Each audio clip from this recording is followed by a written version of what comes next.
ನೋವುಗಳು ಸಹಜವಾಗಿ ಬರುತ್ತೆ, ಹಾಗಂತ ಕುಗ್ಗದಿರು.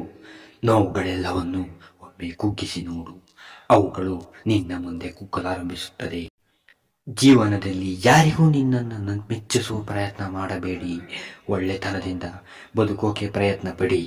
ನಿಮ್ಮ ಒಳ್ಳೆಯತನ ಯಾರಿಗಾದರೂ ಇಷ್ಟವಾಗುತ್ತದೆ. ಜೀವನ ಅನ್ನೋದು ಸೋಲು ಗೆಲುವಿನ ಆಟ. ಗೆದ್ದವನಿಗೆ ಸೋಲಬಾರದೆಂಬ ಭಯ ಇದ್ದರೆ, ಸೋತವನಿಗೆ ಗೆಲ್ಲಲೇಬೇಕೆಂಬ ಛಲವಿರುತ್ತದೆ. ಒಳ್ಳೆಯವರ ಜೊತೆ ಒಳ್ಳೆಯವರಾಗಿರಿ, ಕೆಟ್ಟವರ ಜೊತೆ ಕೆಟ್ಟವರಾಗಬೇಡಿ.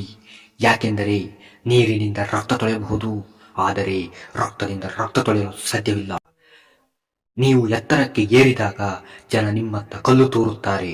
ಹಾಗೆಂದು ನೀವು ಕೆಳಕ್ಕೆ ನೋಡುತ್ತಾ ನಿಲ್ಲಬೇಡಿ, ಬದಲಿಗೆ ಇನ್ನು ಎತ್ತರವಾಗಿ ಏರಿ. ಆಗ ಆ ಕಲ್ಲುಗಳು ನಿಮಗೆ ತಾಗುವುದೇ ಇಲ್ಲ. ನಮ್ಮನ್ನು ಸೃಷ್ಟಿಸಿದ ಭಗವಂತನಿಗೆ ಹೊರತು ಕಣ್ಣಿಗೆ ಕಾಣದೆ ಬೆನ್ನ ಹಿಂದೆ ಮಾತನಾಡುವ ಜನಕ್ಕಲ್ಲ. ಕನಸುಗಳು ಎಲ್ಲರಿಗೂ ಇರುತ್ತವೆ. ಗೆಲ್ಲುವ ಛಲ ಇದ್ದವರು ಮಾತ್ರ ಏರಿಸಿಕೊಳ್ಳುತ್ತಾರೆ. ಯಾರೊಬ್ಬರಿಗಾಗಿ ಒಳಬೇಡಿ, ಅವರು ನಿನ್ನ ಕಣ್ಣೀರಿಗೆ ಯೋಗ್ಯರಲ್ಲ.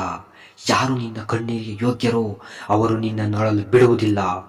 ನದಿಗಳು ಮುಂದಕ್ಕೆ ಸಾಗುತ್ತವೆ ಹೊರತು ಹಿಂದಕ್ಕೆ ಸರಿಯುವುದಿಲ್ಲ. ಅದೇ ರೀತಿ ನಮ್ಮ ಜೀವನವೂ ಕೂಡ ಕಳೆದು ಹೋಗುತ್ತದೆ. ಬದುಕಿನ ಬಗ್ಗೆ ಚಿಂತಿಸಿ ಮುಂದೆ ಸಾಗಬೇಕು.